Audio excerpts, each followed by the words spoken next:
Hello friends, welcome back to my channel. आज इस video में हम ऋषि पंचमी की कथा सुनेंगे। एक समय राजा सिताश्व धर्म का अर्थ जानने की इच्छा से ब्रह्मा जी के समीप गए और उनके चरणों में शीश नवाकर बोले, हे आदिदेव, आप समस्त धर्मों के प्रवर्तक और गूढ़ धर्मों के जानने वाले हो। आपके मुख से धर्म चर्चा सुन करके मन को महान शांति मिलेगी। भगवान के चरण कमलों में प्रीति बढ़ती है। वैसे तो आपने मुझे नाना प्रकार के व्रतों के विषय में उपदेश दिए हैं। अब मैं आपके मुखारविंद से उस श्रेष्ठ व्रत को सुनने की अभिलाषा रखता हूँ, जिसके करने से प्राणी के समस्त पापों का नाश हो जाता है।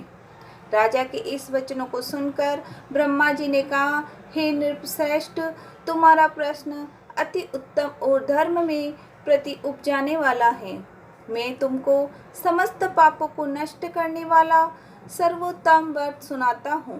ये व्रत ऋषि पंचमी के नाम से विख्यात है।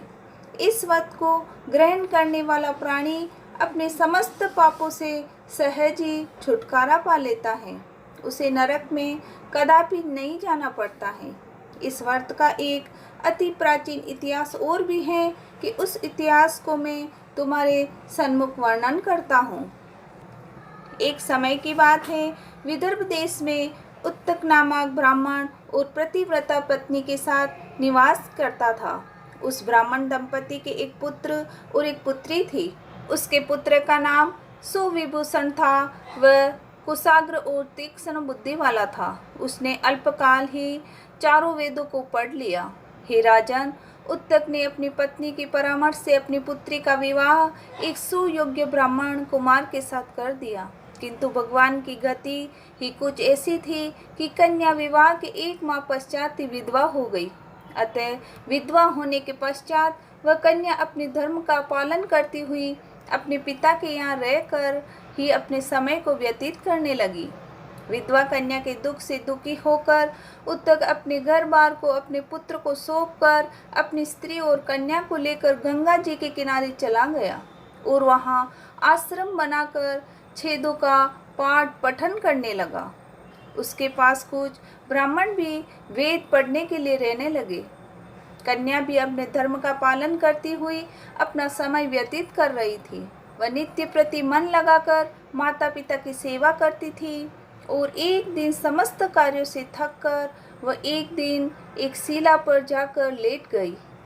थकान के कारण उसको अपने शरीर की शुद्धि भी न रही। भगवान की गति से अर्धरात्रि के समय यकायक उसके शरीर में कीड़े उत्पन्न हो गए। शिष्यों ने जब उस कन्या के शरीर पर कीड़े देखे तो उन्होंने जाकर अपनी गुरु पत्नी से बताया। कन्या के शरीर में कीड़े पड़ जाने की बात सुनकर ब्राह्मणी कातर स्वर में विलाप करती हुई उसी शिला के पास पहुंची जहां उसकी कन्या बेसुध पड़ी थी। उसके शरीर पर कीड़ों को देखकर वह बहुत दुखी हुई और विलाप करते करते वह ब्राह्मणी अचेत हो गई। जब उसे चेत हुआ, उसने सोती हुई कन्या को गोदी में उठाया और अपने पति उत्तक के सामने ले जाकर रख दिया।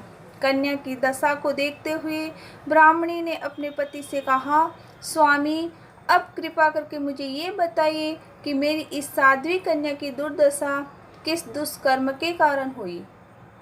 अपनी भार्या की बातों को सुनकर उत्तक मुनि थोड़ी ही देर के लिए शांत हो गए और हृदय में भगवान का ध्यान करने लगे।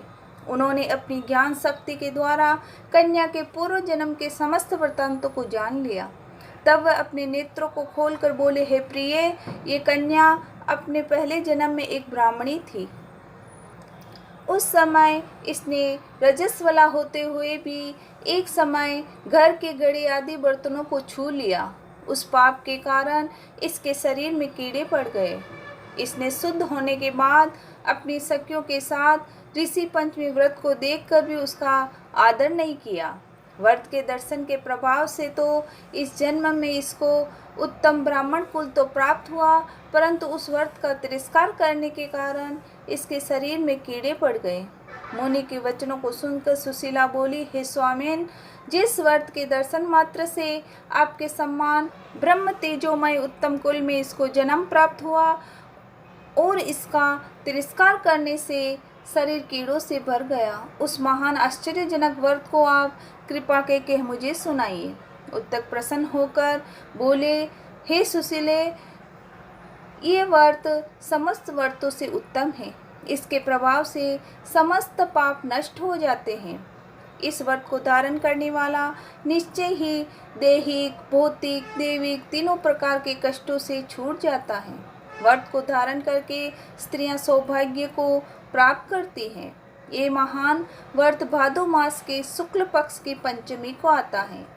इस व्रत के प्रभाव से उसे अपने पूर्ण जन्म का स्मरण रहता है।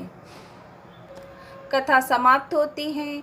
ऋषि पंचमी के दिन आप ये कथा सुन सकते हैं। अगर मेरा ये वीडियो आपको अच्छा लगे तो वीडियो को लाइक करें, चैनल को सब्सक्राइब करें। Thank you.